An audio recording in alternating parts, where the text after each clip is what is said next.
Assalamualaikum warahmatullahi wabarakatuh dan salam sejahtera. Saya Nur Syakura binti Muhammad Musa bernombor matrik 951350520001, pelajar sarjana muda pengajian Islam, pengurusan Islam dengan kepujian dari Pusat Pembelajaran OUM Kuching, ingin berkongsi tentang tajuk menabung amalan bijak. Menurut Kamus Dewan edisi keempat, menabung ialah menyimpan wang di bank, dalam tabung dan lain-lain. Manakala amalan pula adalah sesuatu yang dilakukan, dilaksanakan, dikerjakan dan sebagainya sebagai suatu kebiasaan. Bijak pula bermaksud sesuai atau betul dan mendatangkan kebaikan.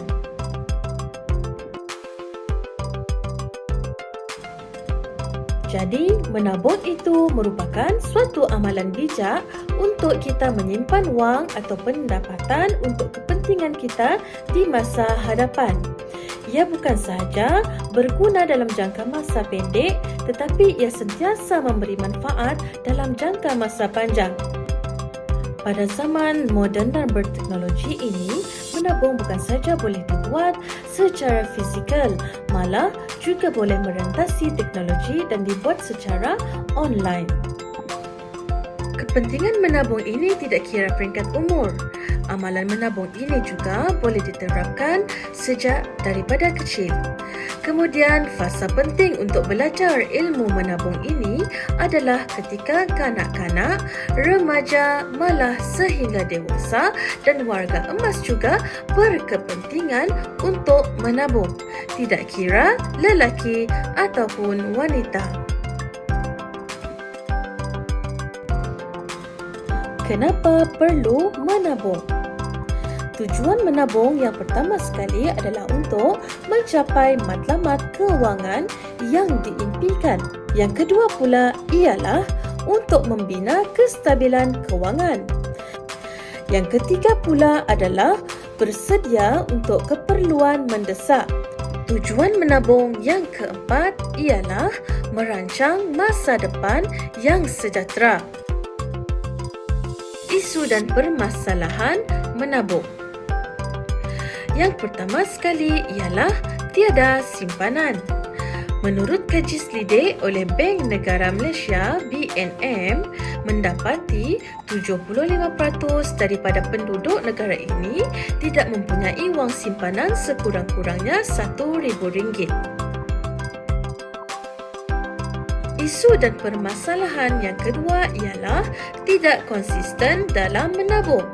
Kajian menerusi data strategi literasi kewangan kebangsaan tahun 2019 hingga 2023 yang dilakukan oleh Jaringan Pendidikan Kewangan FEN mendedahkan sebanyak 84% rakyat Malaysia tiada simpanan tetap setiap bulan.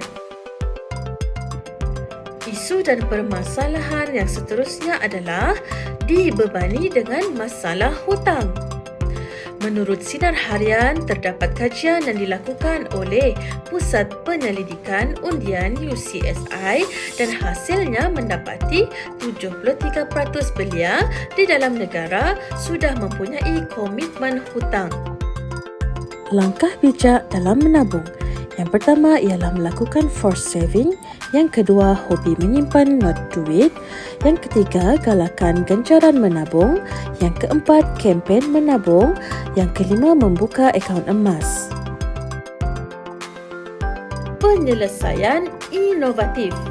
Yang pertama sekali adalah dengan mencipta tabung robotik yang memaparkan skrin di hadapan tabung tersebut dan menentukan jumlah tabungan ataupun matlamat tabungan kita dalam sesuatu jangka masa.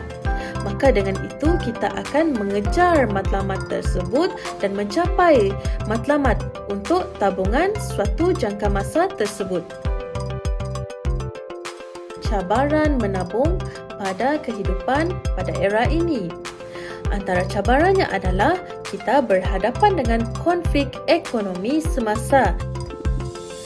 Dan yang kedua adalah dengan pengaruh budaya membeli belah secara online juga adalah merupakan cabaran menabung pada kita dan kita boleh atasinya kalau kita tidak terlibat dengan sifat boros. Kemudian, kebanyakannya pada zaman ini kita terikat dengan komitmen hutang. Seterusnya, apabila kita tidak minat ataupun kurang pengetahuan tentang kewangan, maka kita akan menjadikan ianya adalah satu cabaran menabung. Kesan positif menabung yang pertama adalah mengurangkan kes jenayah kecurian. Kebiasaannya kita ketahui kecurian berlaku apabila seseorang itu berhadapan dengan desakan hidup. Kesimpulan, menabung amalan bijak. Menabung adalah amalan bijak untuk setiap individu bagi merancang kewangan yang baik di masa hadapan. Namun, pelbagai cabaran dalam ekonomi semasa ini, kita harus teguh berdisiplin dalam menabung supaya kita boleh mencapai matlamat kewangan yang stabil dalam jangka masa pendek ataupun dalam jangka masa panjang. Marilah sama-sama kita praktikkan menabung sebagai amalan yang bijak supaya kita dapat mencapai matlamat dalam kehidupan kita. Seperti kita tahu, menabung juga memberi banyak manfaat dalam kehidupan kita serta dapat mengelak daripada kesan-kesan negatif dalam kehidupan. Sekian daripada saya. Sekian, terima kasih dan Assalamualaikum warahmatullahi wabarakatuh.